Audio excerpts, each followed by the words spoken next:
Armsad sõbrad, ma soovin teile rohket Jumala õnnistust selleks nüüd juba mõne päeva vanuseks saanud uueks aastaks. Selle aasta esimese pühapäeva pühakirja lugemiseks, mille põhjal meie kirikutes jutlustatakse, on antud aasta alguseks äärmiselt sobivad sõnad apostel Pauluse kirjast roomlastele. Me leiame need kirjasõnad Rooma kirja 12. peatüki algusest. Apostel kirjutab siin nõnda. Nüüd, vennad, kutsun ma teid üles Jumala suure halastuse pärast tooma oma ihud Jumalale elavaks, pühaks ja meelepäraseks ohvriks. See olgu teie mõistlik Jumala teenistus. Ja ärge muganduge praeguse ajaga, vaid muutuge meele uuendamise teel, et te katsuksite läbi, mis on Jumala tahtmine, mis on hea ja meelepärane ja täiuslik. Sest selle armu tõttu, mis mulle on antud, ütlen ma igaühele teie seast, et ta ei mõtleks üleolevalt selle kohta, mida tuleb mõtelda, vaid mõtleks nõnda, et saaks arukaks seda mööda, kuidas Jumal igaühele usumõõdu on jaganud. Sest otse kui meil on ühes ihus palju liikmeid, aga kõigil liikmeil ei ole sama tegevus, nõnda oleme meie paljud üks ihu Kristuses, üksikult aga üksteise liikmed. Nagu ma ütlesin, minu arvates sobivad need sõnad suurepäraselt uue aasta alguseks. Meelde tuletusena sellest imelisest kutsumusest, mis meil kristlastena, Jumala lastena, Kristuse vendade ja õdedena on. Anda oma ihud Jumalale elavaks, pühaks ja meelepäraseks ohvriks. Katsuda läbi, mis on Jumala tahtmine, mis on hea ja meelepärane ja täiuslik. Paneme tähele, apostel Paulus kasutab siin sõna ohver. Ma olen märganud, et seda sõna peljatakse vahetevahel, aga Paulus seda ei karda.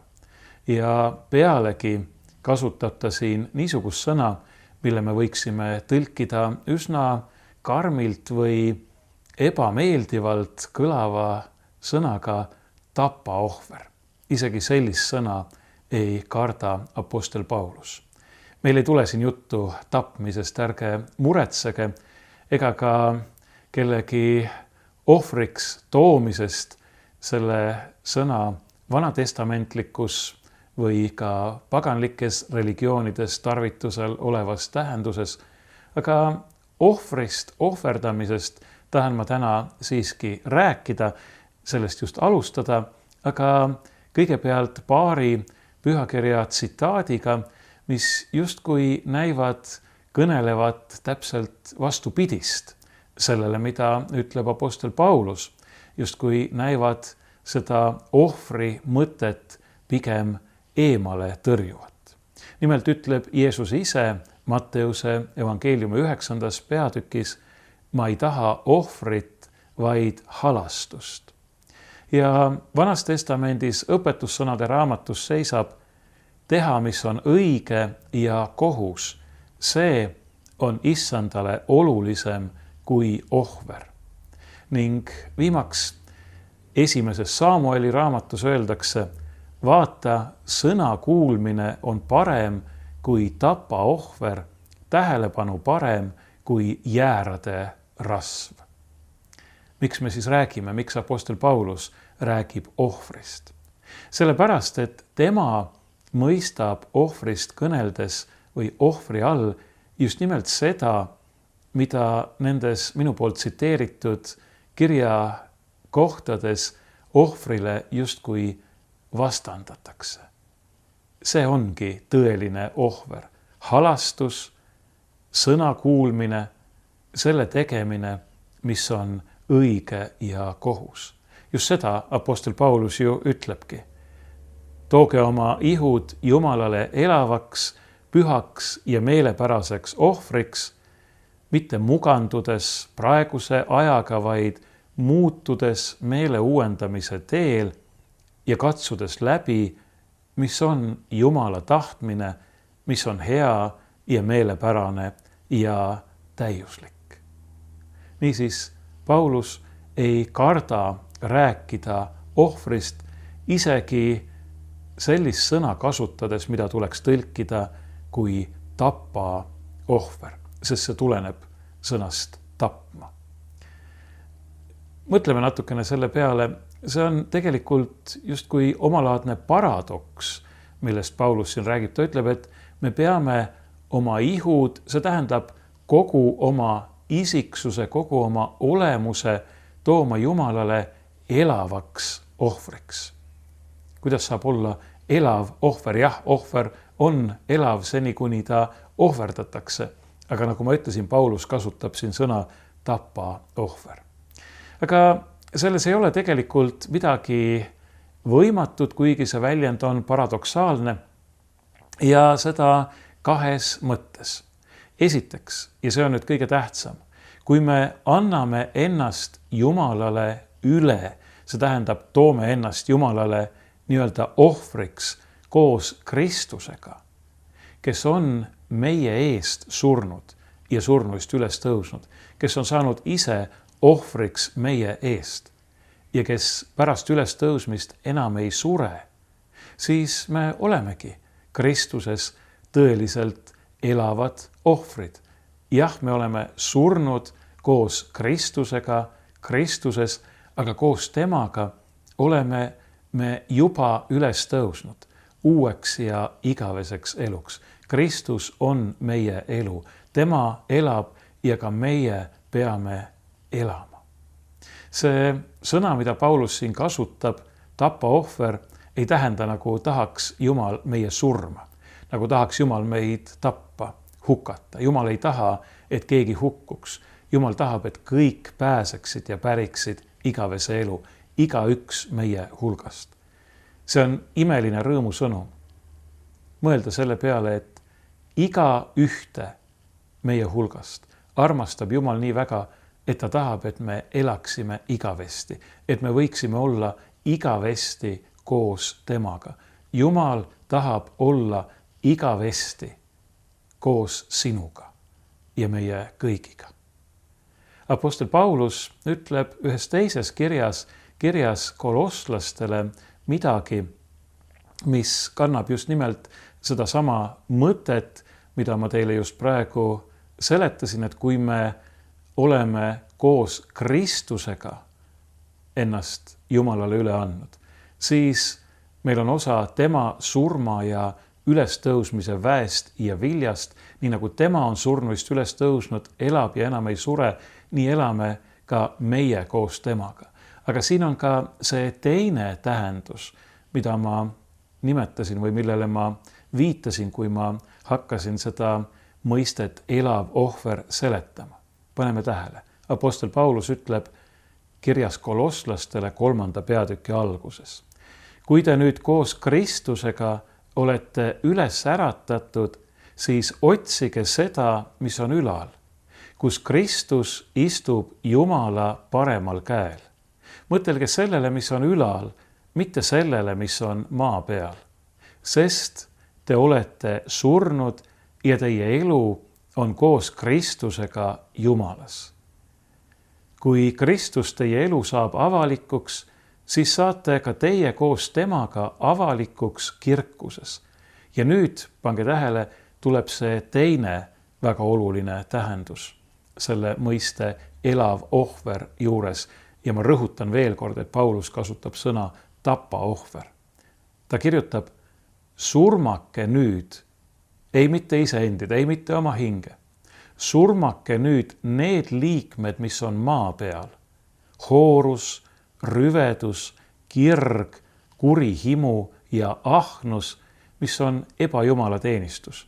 Nende pärast tuleb Jumala viha sõnakuulmatute laste peale. Kui me anname ennast üle Jumalale, siis see tähendab, et me elame koos Kristusega, aga me peame olema surnud sellele maailmale. Me peame olema surnud patule, ülekohtule ja kurjale. Me peame surmama, nagu apostel ütleb, need liikmed, mis on maa peal, mis on patused, mis meid hävitavad, hoorus, rüvedus, kirg, kuri, himu ja ahnus, kõik see, mis on halb, mis on vale. Sellest me peame vabaks saama. Miks? Sellepärast, et kui me neid ei surma, siis surmavad need meid. Siis hukutavad need meie hinge. Siis me oleme igaveseks kadunud. Aga kui me saame lahti oma elus sellest, mis on rikutud, ülekohtune ja kuri ja anname ennast täielikult üle Jumalale taolise tõeliselt elava ohvrina, siis me säästame ja päästame oma hinge. Siis me pärime igavese elu Kristuses Jeesuses. Seda tähendab enda toomine, enda üleandmine Jumalale elava ohvrina. Aga Paulus jätkab, ta ütleb, et see ohver peab olema püha. Mida tähendab püha? Püha tähendab eeskätt millegi või kellegi eraldamist Jumalale, üksnes Jumalale. See tähendab, et me peame ennast täielikult Jumalale üle andma. Nii nagu ütleb suurim käsk, me peame armastama Jumalat kogu oma südamega, kogu oma meele, hinge, mõistuse, jõuga, kõigega, täielikult. Mitte lihtsalt esimesena kõigi teiste või kõige muu hulgas, vaid täielikult. Jumalale peame me andma ennast üle täielikult. See võib tunduda kuidagi nagu isekas Jumala poolt nõutuna. Aga kui me peame meeles seda, et Jumal on täiuslik headus, siis mis on isekat selles, kui me ütleme, et me anname ennast üle täiuslikule headusele? Kui Jumal on armastus, nii nagu pühakiri ütleb, mis on isekat või halba või vastuvõetamatut selles, kui me ütleme, et me anname ennast täielikult üle armastusele. Seda nii selles mõttes, et me usaldame ennast täielikult armastuse ja headuse kätte, kui ka selles mõttes, et me anname ennast täielikult armastuse ja headuse teenistusse. Ja see ongi meie imeline kutsumus Jumala lastena, Kristuse vendadena ja õdedena, selle elava ja püha ohvrina, kellena Jumal tahab meid Kristuses vastu võtta.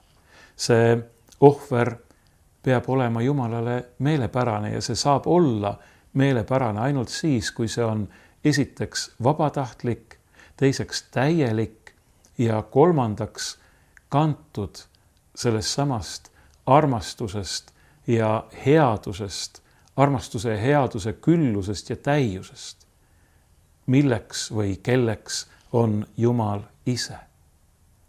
Jumalale meelepärane ohver on elu, mis on kooskõlas mitte ainult Jumala tahtmisega, vaid Jumala olemusega.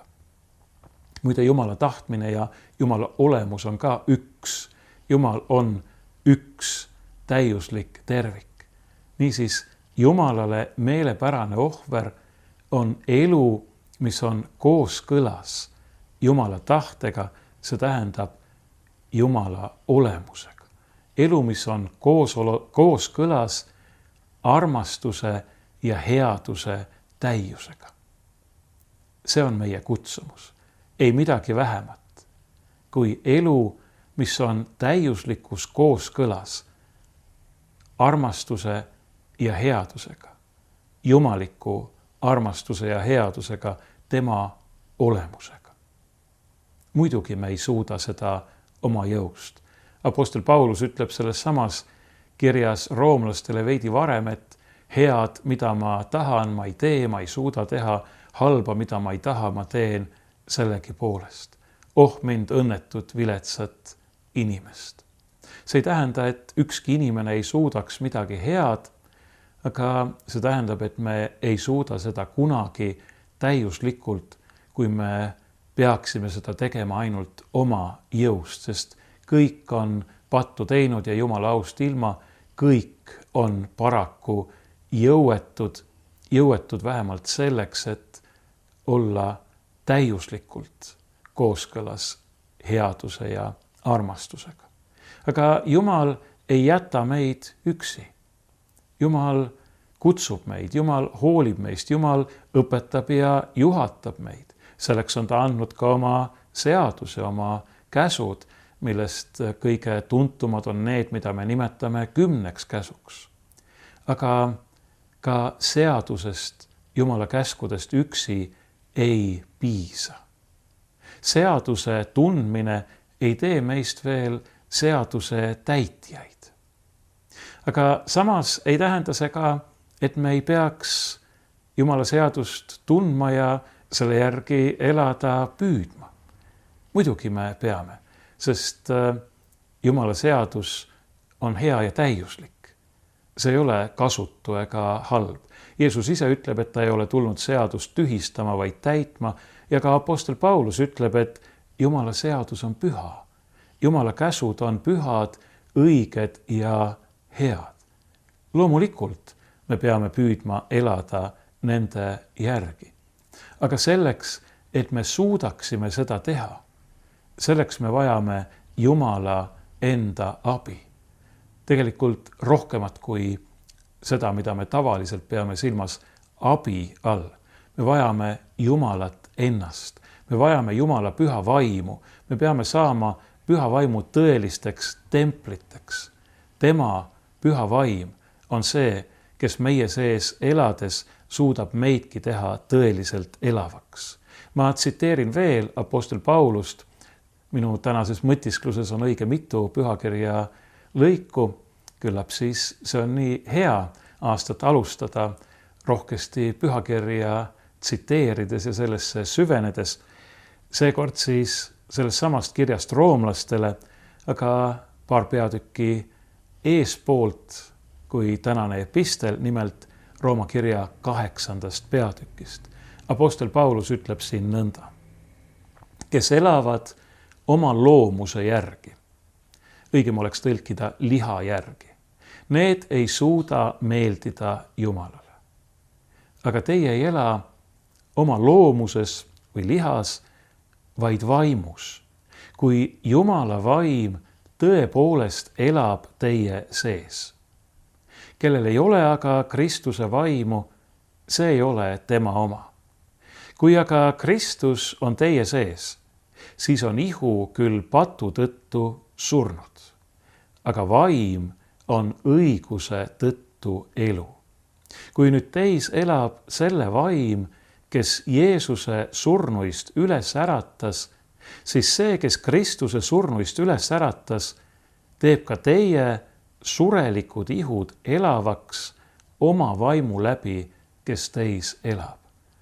Jumal on see, kes valab meie sisse oma vaimu ja selle vaimu läbi oma armastuse täiuse ja kes teeb meid tõeliselt elavaks, kes teeb meid ka võimeliseks käima tema seaduse järgi, tema käskude järgi, mis on pühad ja head ja õiged ja täiuslikud, nii nagu apostel Paulus ütleb. Me olime kord surnud, patus ja ülekohtus.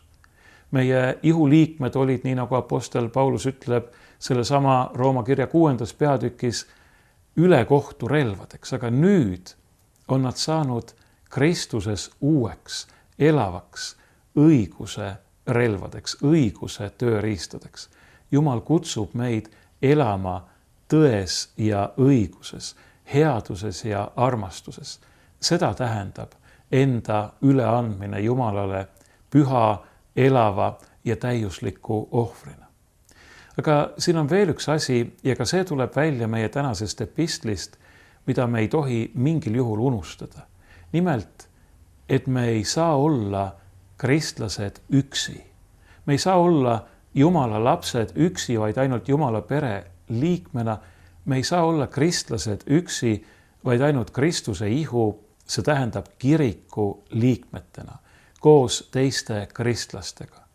Kui teisi kristlasi kui kirikut ei oleks, siis ei oleks ka mina kristlane, sest siis ei oleks keegi mulle evangeeliumi kuulutanud, siis ei oleks olnud kedagi, kelle käest ma olen saanud Jumala sõna, siis ei oleks keegi mind ristinud, ma ei oleks kristlane.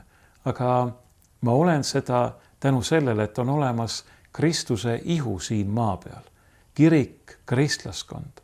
Ja kui ma hakkan arvama, et ma saan üksinda hakkama, nii nagu vahel mõned inimesed ütlevad, mina, minu Jumal, minu piibel, siis see ei ole õige, sest et sa ei saa olla kristlane üksinda. Ja kui sa arvad, et sa saad, siis sa teed seda, mille kohta apostel Paulus ütleb siin, et ärge mõtelge üleolevalt, ärge mõelge endast rohkem, kui te tegelikult olete, vaid mõelge endast nii nagu peab, nii nagu te olete, vastavalt sellele usule, mida Jumal on teile jaganud, mida Jumal on meile kinkinud, mille Jumal on meile andnud oma armu ja halastuse pärast. Me ei tohi hakata endast liiga palju arvama. Me ei tohi hakata ennast vastandama teistele või teistest kõrgemaks tõstma. Vastupidi, me oleme ühe ihu liikmed. Ja meie õigeks saamine, meie pühitsus, meie igavene hingeõndsus, see ei ole meie enda teha. See on Jumala arm, mille tema on meile kinkinud. See on rajatud tema imelisele halastusele. Ja tema tahtmine on, et me oleme selle saanud vastu võtnud teiste kristlaste kaudu. Nii nagu apostel Paulus ütleb meie tänast epistlit alustades. Nüüd, vennad, kutsun ma teid üles Jumala suure halastuse pärast, õigem oleks tõlkida Jumala suure halastuse läbi. Jumala halastus töötab siin selle kaudu, et apostel Paulus meile evangeeliumi kuulutab, meid julgustab, meid manitseb, ka meid hoiatab endast liiga palju arvamast. See on Jumala arm, see on Jumala halastus, millest me elame, mille kaudu me oleme saanud usu, teadmise Kristusest ja sellest, mida tähendab temasse uskuda. See ei ole meist endist, see on Jumala armu kingitus, aga mitte meile igaühele otse, vahetult, vaid kiriku teiste kristlaste ja pühakirja kaudu, mille me ju samuti oleme kellegi käest saanud, mitte ise välja mõelnud. See on väga oluline manitsus ja apostel Paulus tegelikult jätkab siin Rooma kirja 12. peatükis selle selgitamist. Täna ma selle juurde ei lähe. Jumal on andnud kõik meie heaks, ta on teinud kõik meie heaks. Ja see tähendab, et Jumala lastena oleme ka meie kutsutud ennast Jumalale üle andes tegema seda sama. Elama headuses ja armastuses, teenima oma kaasinimesi, eeskätt oma kaaskristlasi, ühe ihu liikmetena, nii nagu apostel meile siin ütleb. Me paljud oleme üks ihu Kristuses, üksikult aga üksteise liikmed ning üksteist teenides, üksteist armastades, üksteisest hoolides ja üksteise eest hoolitsedes me saame tõeliselt järgida Kristust. Jumal tahab, et me annaksime ennast temale täielikult üle. Annaksime ennast üle tema headusele ja armastusele, headuses ja armastuses. Aga selle juurde kuulub lahutamatult ka oma ligimeste armastamine ning neile kõige hea tegemine, mis on meie võimuses. Kui me nüüd soovime üksteisele head uut aastat, siis mõelgem selle peale. Hea uus aasta on kahtlemata eeskätt selline aasta, mille me võtame vastu tänuliku meelega Jumala käest, tema armu ja halastuse annina. Aga hea aasta on ka see, mille jooksul meie püüame ennast üha enam ja enam Jumalale üle anda ning seda armastuses ja headuses. Niisiis, head uut aastat teile kõigile!